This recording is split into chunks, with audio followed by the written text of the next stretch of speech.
This is GovExec Daily, where we bring you the federal stories that really matter. It's November 15th, 2022. I'm Ross John for tonight. The average age of the federal workforce is higher than the national average, but each year, more and more young workers enter the professional workforce, including that of the federal government. As Gen Z enters the workforce, managers of other age cohorts will have to learn how to get the best out of them. The COVID-19 pandemic has made it so that change has been the constant during these last few years.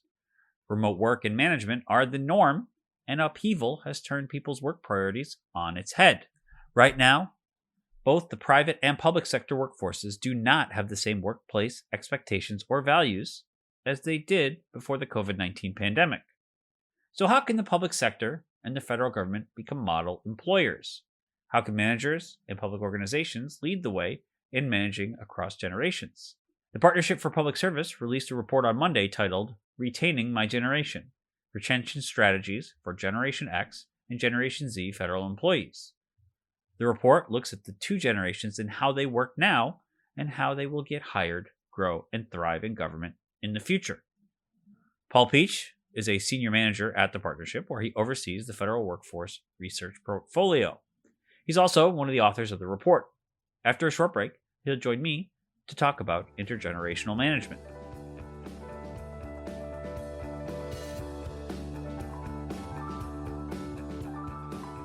Want to hear more from GovExec, NextGov, Defense One, and Route 50?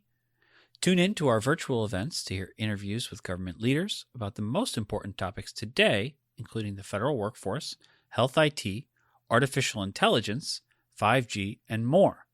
Visit govexec.com/events to learn more.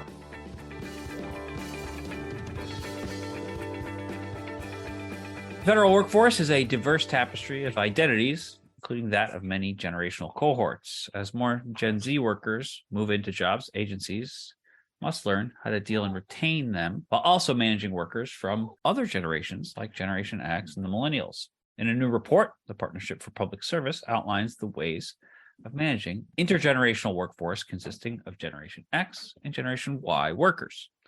Paul Pietsch is a senior manager at the Partnership for Public Service, where he oversees the federal workforce research portfolio. He's also one of the authors of a recent report titled Retaining My Generation: Retention Strategies for Generation X and Generation Z Federal Employees.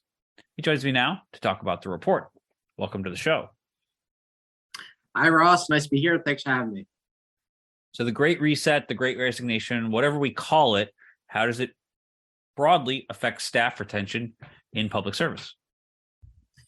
Absolutely. So as we all know, last few years have been turbulent. Not just COVID and the questions about priorities that's brought up for many of us, but also rising home prices, education costs, and that debt hanging over us has caused a lot of people to reconsider what they're looking for in their career and how they want their career to match their life. And so that's resulted in the Great Resignation, also the Great Reset is another term we've heard. And people throughout the US economy have been leaving their jobs in record numbers over the past few years, ostensibly to seek better opportunities, better options, and to follow their passions. Now, in the federal government, if you look at FedScope data, OPM's FedScope data, we're not seeing a significant impact of the Great Resignation within the federal workforce at this point. But nonetheless, I think we can infer that people who have left the federal workforce in recent years or move jobs within the federal workforce, one of the reasons most likely is because of the sense of upheaval, the sense of change, and the sense of opportunity they're seeking related to the Great Resignation. So it definitely is part of the mix, and I think this is a good time for federal leaders to really consider federal careers not to be stable, especially the younger generation. Gen Zers who are coming into the workforce with a sense of altruism, but also a sense of looking for different ways to realize their missions, their goals, and that we can't continue doing business as usual. Well, you mentioned turnover. We talked about turnover. While preparing for that kind of thing is important, how can federal managers prevent some of that? What are the factors that encourage retention, and what is sort of important for particularly new workers, but also Gen X workers in the federal government? Absolutely. So in this report, we look specifically at Gen X and Gen Zers because we began with the premise that retention is not a one-size-fits-all strategy. For federal agencies to better retain great employees, they need to think about what those employees want, what they need. And so we decided to look at age, generations, as a way to slice that and better understand the distinct needs of different cohorts of federal employees. And I'll say that in our research, we found there's a lot of commonality between Gen X and Gen Z, millennials, baby boomers, and even the silent generation. People want a good salary, of course. That is a retention factor across the board. But people also want a pleasant workplace. They want good leaders. They want to be respected. They want to be challenged. They want to be given agency. Those are universal retention factors. In our report, we highlighted what we thought was distinct about Gen X and Gen Z and looked at them in comparison. And we settled on what we think are the 6 most important factors. That is flexible work, facilitated growth, connection to mission, workplace culture, namely an inclusive, supportive, and productive culture, financial incentives other than salary, and good technology. Well, let's bring the proverbial elephant into the room, because you mentioned salary. How much does that factor into hiring and retention of new workers and of keeping older workers around? Well, it's always a factor, always has been, and probably always will be. And it's always a challenge for the federal government because, generally speaking, federal agencies can't offer salaries competitive with the private sector. Luckily, many people who go into federal service are attracted to mission. They're public servants. And that's what brings people to the federal government largely. And that's also a big retention factor. People believe, often civil servants generally believe in what they do, in their mission, and they really want to support it. So as a retention factor, mission is very important. When people feel that they are connected to mission, that their work is helping realize mission, and that they are actually providing public service, that is a big factor of employee engagement, which translates to a strong motivation to stay in the workforce, and can compensate for a salary that might not be quite as high as attainable in the private sector. Well, other retention factors, certainly when it comes to age cohorts and particularly Gen Z, you hear a lot about this with regards to DEIA. Is that a factor? I know it has been something that the Biden administration has really tried to emphasize. Absolutely. And this goes back to workplace culture. Everyone at work wants to feel respected. They want to be seen. They want to be heard. They want to be treated with respect and fairly. So that absolutely is a big factor. Gen Z, when we talked to Gen Z civil servants, that was a factor that came up more. Gen Zers, from what we heard from the civil servants we talked to, have a strong sense of self. Their work self and personal self are often one and the same. And they want a workplace where their individuality is embraced, where they can bring their entire personality to work, and that they're included, that they feel they belong. So diversity, equity, inclusion for Gen Z is a particular big factor. And I think it really should be considered going forward as a way to keep talented young people in the federal government. And I think the Biden administration's work to this end is really important and will make an impact over years ahead. Obviously, so much of the background of this is, in fact, the COVID-19 pandemic. And because of that, the maximum telework memo in March, the telework virtual work stuff always sort of hangs over it. But outside of that, or even to a certain extent with that, what are the kind of things that are different as to ways that Gen X workers and Gen Z or other generational cohorts value in a job? Because, we've talked about the things that everybody sort of wants, pay and being valued and workplace culture. But what are the things that are different? In terms of flexible work? Oh, just in terms of different generational preferences. Like what is there more of an emphasis for Gen Z on virtual work versus in-office work? For other generations, is there more of an emphasis on DEIA or salary or whatever? What are the big differences there that the research shows? I see. Sure thing. Starting with flexible work, everyone, not everyone, but many people have appreciated the flexible work over the past few years.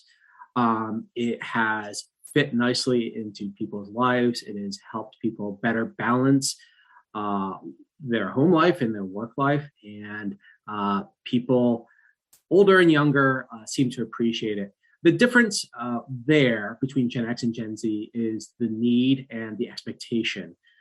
Gen X, many Gen Xers have families getting older, as well as parents that are getting older. So there are many responsibilities outside of the office, and having a little flexibility to handle medical appointments, to pick up children from work, to coach soccer practice, really can help out and keep someone feeling balanced throughout the work week, throughout the year, and is a big motivation for flexible work for older employees. For Gen Z, it's interesting. Many Gen Zers, we consider Gen Z to be 25 and younger in 2022, and that's based off the Pew Research Center definition of Gen Z.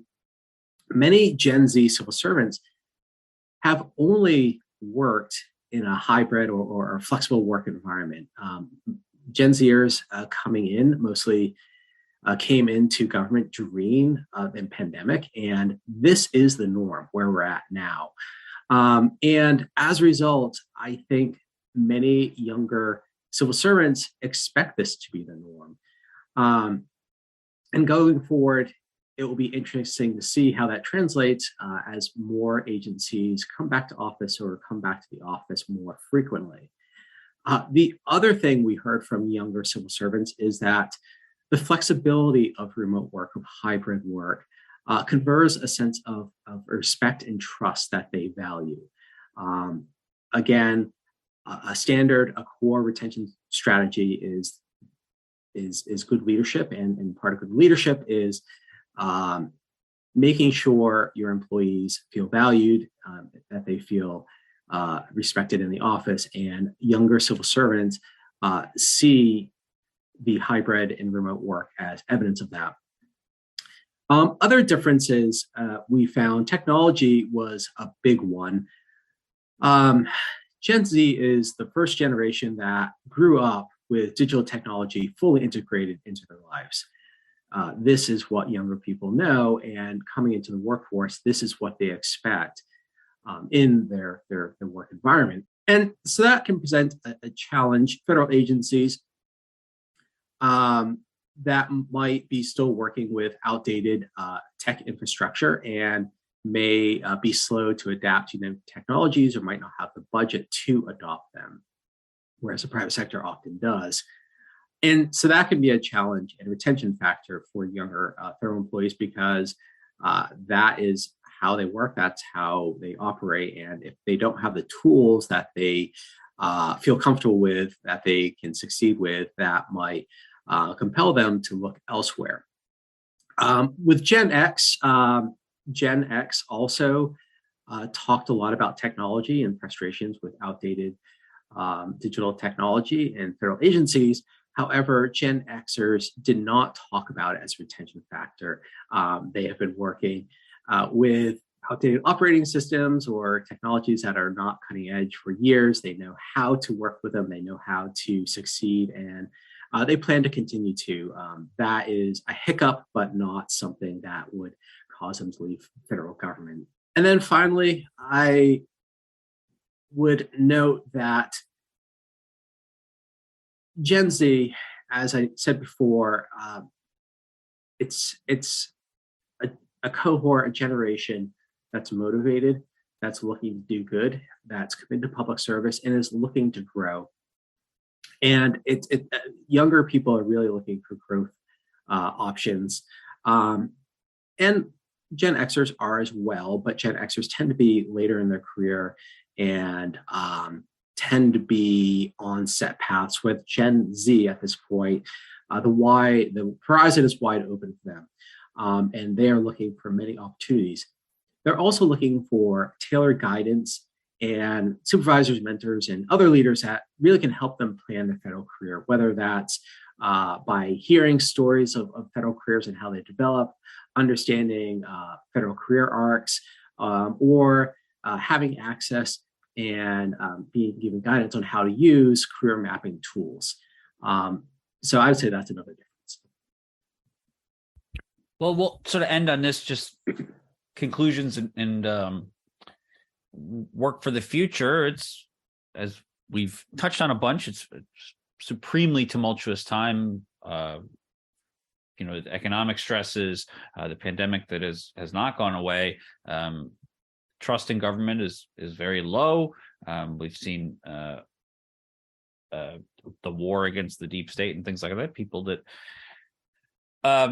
may not be as secure in their public service jobs. So how can managers approach managing people from this diverse tapestry of age groups and identities during this time of upheaval?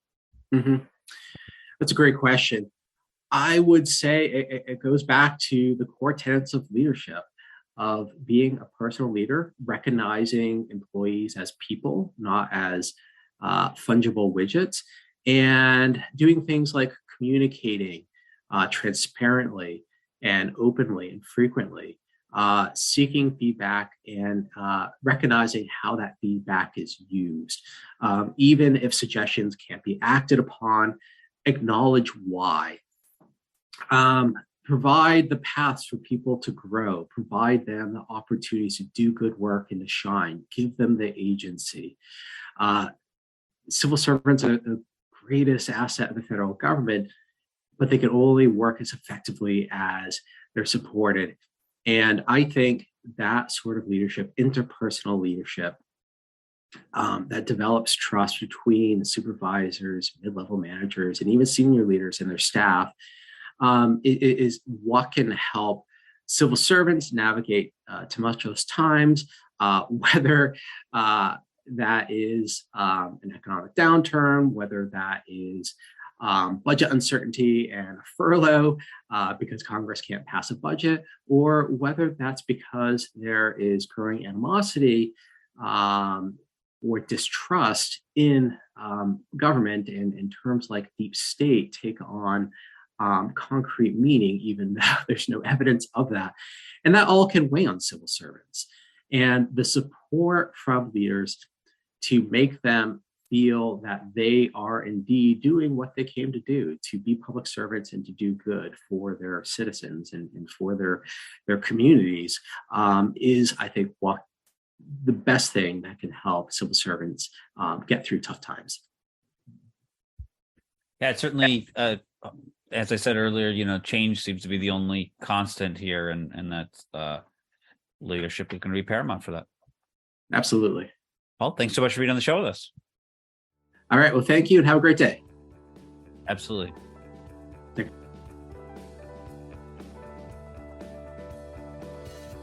Thanks for listening to GovExec Daily. Our show was produced by Adam Butler and hosted by me, Ross John Fortunac.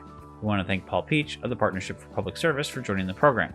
Our music is the song Signals by Catfish Dancing. Be sure to rate, review, and subscribe on Apple Podcasts or Spotify or anywhere else you get your podcasts. You can email us any feedback at podcast@govexec.com or hit us up on Twitter @govexec. We'd love to hear from you. We'll talk to you later.